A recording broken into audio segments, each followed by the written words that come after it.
Hello everyone. मेरे channel knowledge chairs पर फिर से आप सबका बहुत स्वागत है। तो आज की इस वीडियो में हम देखेंगे पाई चार्ट के बारे में। पाई चार्ट मेड इजी, ये ग्रेड 8 के स्टूडेंट्स के लिए है बेसिकली। तो इसके बाद हम लोग क्या क्या मेन चीज़ें सीख सकते हैं इस वीडियो के एंड तक। सबसे पहले तो step by step pie chart बनाने का मेथड सीखेंगे। सेकेंडली हम लोग ये देखेंगे कि जो डाटा हमको दिया होता है उसको एंगल्स में कैसे कन्वर्ट करते हैं। फिर हम बहुत important cheese that is commonly made mistakes by the students वो देखेंगे, और उन मिस्टेक्स को कैसे हम अवॉइड कर सकते हैं क्वेश्चंस में। और लास्टली मैं आपको कुछ क्विक टिप्स बताऊंगी जिससे कि हम इजीली क्वेश्चन को सॉल्व कर पाएंगे। So let's get started.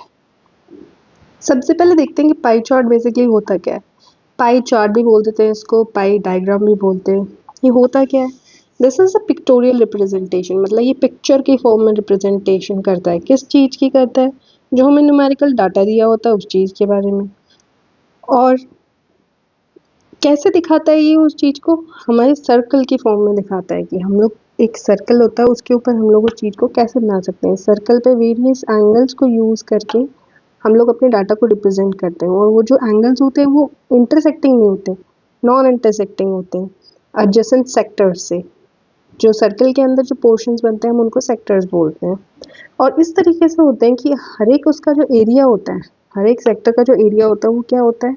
Magnitude of the data presented by the sector. जो डाटा होता है उसमें कितना मैग्नीट्यूड है, कितनी उसकी वैल्यू होती है, उसको वो रिप्रेजेंट करता है सर्कल की फॉर्म में और एक सेक्टर बना के। अब हम लोग इसको पाई चार्ट ही क्यों बोलते हैं?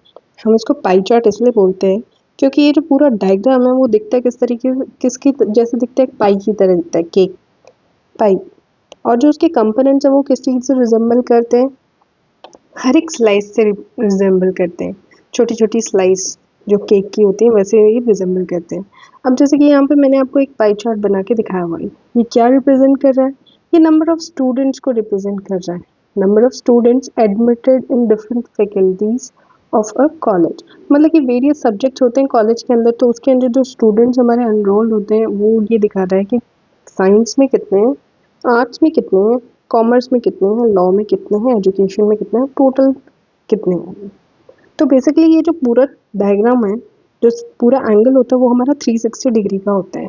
इस डाटा को हम लोग इस एंगल की फॉर्म में सेक्टर्स बना बना के रिप्रेजेंट करते हैं। और जो एंगल्स बाद में निकल के आते हैं वो एंगल्स आपको ध्यान रखना है। अगर आपके पास कलर्स हो तो आप कलर से मार्क कर सकते हो, या फिर आप हर एक के लिए डिफरेंट पैटर्न्स यूज़ कर सकते हो, अलग अलग पैटर्न, जिससे कि हम इजीली आइडेंटिफाई कर सकें कि ये कौन सी चीज़ से रिलेटेड है। जो हमें ये चीज़ें दी है, जैसे यहाँ पे ये फैकल्टी है, इसको हम लोग ऑब्जर्वेशन बोलते हैं।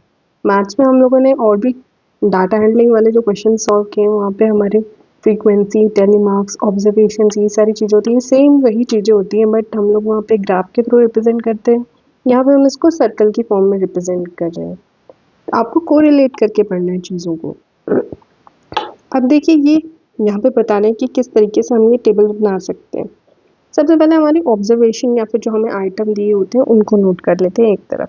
फिर उनकी जो फ्रीक्वेंसी है, मतलब कितने सारे स्टूडेंट्स ने उस कोर्स में एडमिशन लिया है, वो हमने यहाँ पे नोट किया है। फिर उसके बाद निकालते हैं हम एक फ्रैक्शन।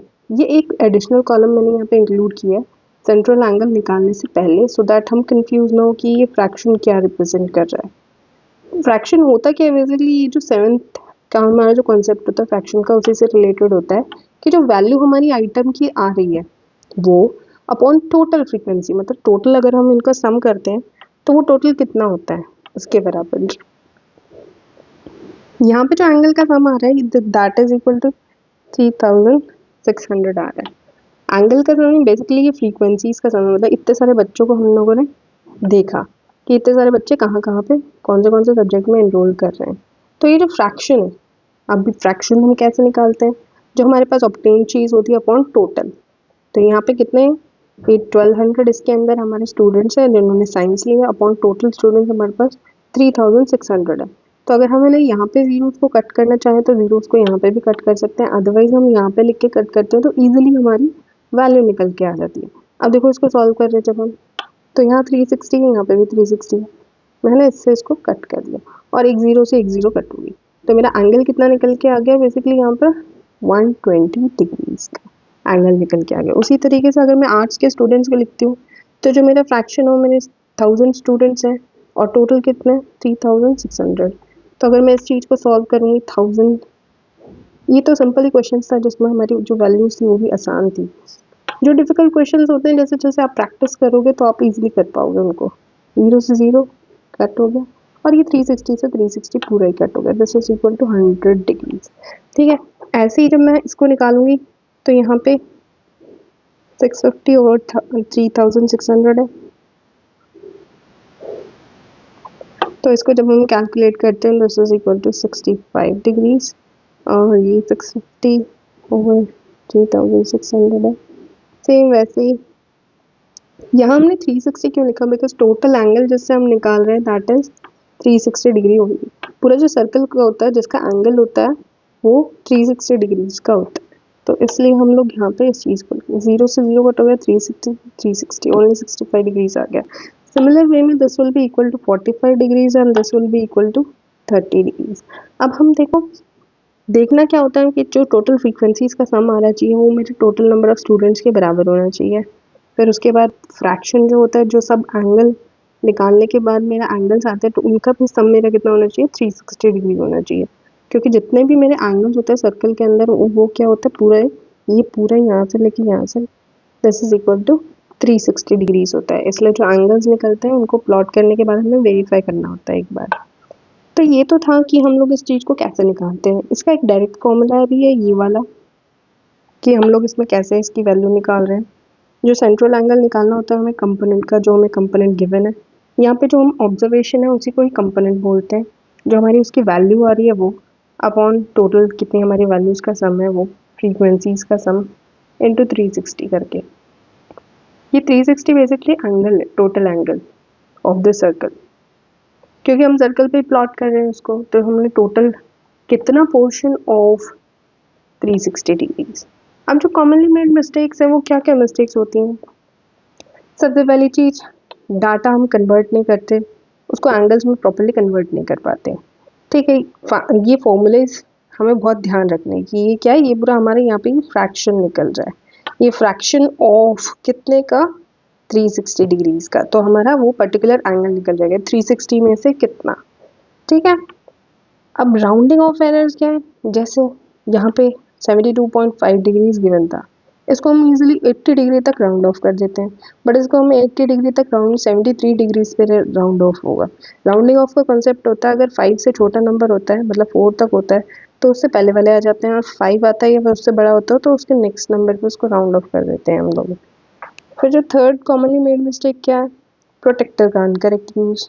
अब प्रोटेक्टर का यूज़, जो हमारा प्रोटेक्टर होता है उसके अंदर हम लोगों ने ध्यान से देखा होगा तो ऐसा करके यहाँ पे बनी होती है एक बेस लाइन होती है, 0 डिग्री होता है। वैसे तो ये दोनों तरफ होता है बट ओपनिंग जो होती है जिस तरफ से आप कर रहे होते हो उसके हिसाब से आप नोट डाउन कर लेते हो। इसको हम लोग बेस लाइन बोलते हैं। ये हमारी बेस लाइन होती है, तो हमको ये ध्यान रखना है कि जो हमारी लाइन होगी उसके ऊपर हम लोग को ऐसे करके इसको रखना है, और कोरिस्पॉन्डिंग एंगल्स हम ऐसे जो हमारे मेजर्ड होते हैं, यहाँ पे 90 होता है, आपको उसके हिसाब से देखना है कि आपको कैसे उसमें मेजर करना है। बट बेस लाइन से उसकी लाइन को हमें कॉन्साइड करना होता है। ठीक है, अब फिर क्या फोर्थ मिस्टेक जो हम करते हैं, नॉट मेंटेनिंग प्रपोर्शंस। मतलब हमने स्लाइड्स तो बना दी पर हम उसको एग्जैक्टली मैच करने की कोशिश नहीं करते, मतलब उसको बड़ी छोटी बना देते हैं, ध्यान नहीं रखते। ये बेस लाइन की वजह से भी हो सकता है स्लाइसिंग, और प्रॉपर सर्कल ना होने की वजह से भी हो सकता है। हम बहुत छोटे छोटे भी बना सकते हैं और ज़्यादा बड़े बड़े भी हम लोग बना सकते हैं जो कि वैल्यू से मैच नहीं कर रहे होते हैं। हमारी जो वैल्यू एंगल की निकल रही होती है उससे मैच नहीं कर रहे होते हैं। बहुत ध्यान से calculation, basically it's a game of calculation only, कि कैलकुलेशन आप किस तरीके से कर रहे हो। फिर कई बार क्या हो जाता है मिसिंग, या फिर हम लोग रॉन्ग लेबल्स लगा देते हैं। अब देखो ये लेबल्स क्या होते हैं, जैसे ये मेरा ये, अब यहाँ पे मेरे साइंस में इतने स्टूडेंट्स ने पार्टिसिपेट किया है, इतने स्टूडेंट्स ने एनरोल किया है, तो इसका एंगल 120 डिग्रीज निकल के आ गया। तो कई बार क्या होता है मैं साइंस का आर्ट्स में लिख दूँगी और आर्ट्स का साइंस में भी लिख सकती हूँ, तो इसलिए मुझे जब बनाना है उसको तो करेक्टली उसको मेंशन करना है। इसको बेसिकली हम लेबल बोलते हैं कि ये साइंस है, ये आर्ट है। अगर आपके पाई चार्ट थोड़ा छोटा है तो आप उसको बाहर एरो करके भी लिख सकते हो, अदरवाइज आप इसके अंदर भी इसको लिख सकते हो। ठीक है, बट आपको ये ध्यान रखना है ना तो आपका पाई चार्ट बहुत बड़ा होना चाहिए पेपर पे, ना ही वो बिल्कुल छोटा होना चाहिए कि ना कुछ उसमें कुछ दिखाई ही ना दे। ठीक है, तो इस चीज़ का ध्यान रखना है आपको। नेक्स्ट क्या है, सिक्स जो बहुत इंपॉर्टेंट पॉइंट है वो skipping of the total verification. हम जो एंगल्स निकालते हैं हम उनका टोटल करके नहीं देखते कई बार कि वो 360 डिग्री आ रहा है कि नहीं आ रहा। अगर वो 360 डिग्री आ रहा है तो हमारा सही बन रहा है, अगर अदरवाइज हमें उसे रीचेक करना चाहिए। अब जो मोस्ट कंफ्यूजिंग पार्ट है, सब बच्चे जिसमें ज़्यादातर कंफ्यूज हो जाते हैं, वो क्या है, परसेंटेजेस एंड डिग्रीज के बीच में वो कंफ्यूजन क्रिएट हो जाता है कि परसेंटेज क्या है और डिग्री क्या है। हम उसको कई बार एंगल को भी उसमें मार्क कर देते हैं। देखो जैसे यहाँ लिखा है writing 25% as 20 degrees instead of 90 degree. अब ये 90 डिग्री कैसे आया, ठीक है, ये कैसे आ रहा है, 25%, 25% किस चीज़ का, टोटल एंगल मेरा 360 डिग्री का था। परसेंटेज का मतलब क्या होता है, कोई भी चेंज अपॉन 100 इंटू, जब मैं उसको 360 डिग्रीज यहाँ पे करूँगी तो 25 4 जा 490, तो this comes out to be 90 degree. तो ये ऐसे आया मेरा ये एंगल 90 डिग्री। बच्चे कई बार कंफ्यूज होके इस 25% को उसमें 25 डिग्रीज के उसमें प्लॉट कर देते हैं। तो आपको बहुत ध्यान रखना है कि किस चीज़ का, टोटल ओवरऑल एंगल का 25%, ऐसे इसकी वैल्यू निकालनी है। और जो मोस्ट इंपॉर्टेंट टिप क्या है, हमें क्या करना है, ऑलवेज चेक करना है कि जो एंगल्स का सम हो रहा है that is made up to 60 degree. अगर वो नहीं हो रहा है तो देर इज समथिंग रॉन्ग, तो हमें रीचेक करना है। काइंडली इन पॉइंट्स को दोबारा से रिवाइज कीजिएगा और ऐसे इंपॉर्टेंट अपडेट्स के लिए you stay on connected to my channel that is knowledge stairs. Thank you very much for watching.